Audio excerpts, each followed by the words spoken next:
Today's word is the noun har. The Hebrew noun har, meaning mountain, appears over 500 times in the Bible. While it describes the physical topology of the Holy Land, it also serves as a central locus for theology and divine encounter. Keep in mind that a mountain in the Middle East is not like a mountain in the Rockies. Linguistically, har is an ancient Semitic term. It appears in Ugaritic and in Phoenician. Interestingly, it is found as a gloss, hari, in the Amarna letters, the diplomatic correspondence of the 14th century BCE, indicating it was the standard Canaanite word for this terrain long before the biblical texts were written down. In terms of geography, the word functions differently than our modern English concept of a solitary peak. Har often refers to mountainous region or hill country.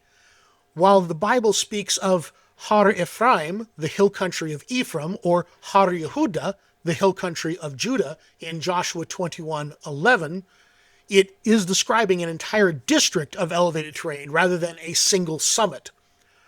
However, the word finds its deepest significance in theology. The har is frequently the mountain of a god. In 1 Kings 20:23, the Syrian enemies of Israel assume that the Lord is merely Elohe Harim, God of the mountains, and thus powerless in the plains.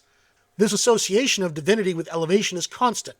God dwells on the holy mountain, Har Kadoshi, Psalms 2:6, or the mountain of the house of the Lord in Isaiah 2:2. This physical imagery can also become a potent political metaphor. In Zechariah 4:7, the prophet asks, "Who are you, O great mountain, Har HaGadol?" While this can be viewed as a metaphor for an insurmountable obstacle, scholars like Morgenstern and Galling have suggested a fascinating connection to the Akkadian title Shadu Rabu, Great Mountain, which was used for the king of Persia.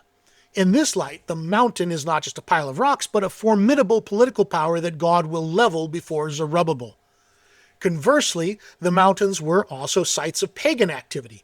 Ezekiel 18:6 warns against eating upon the mountains, a reference to participating in pagan sacrificial feasts often held on high places.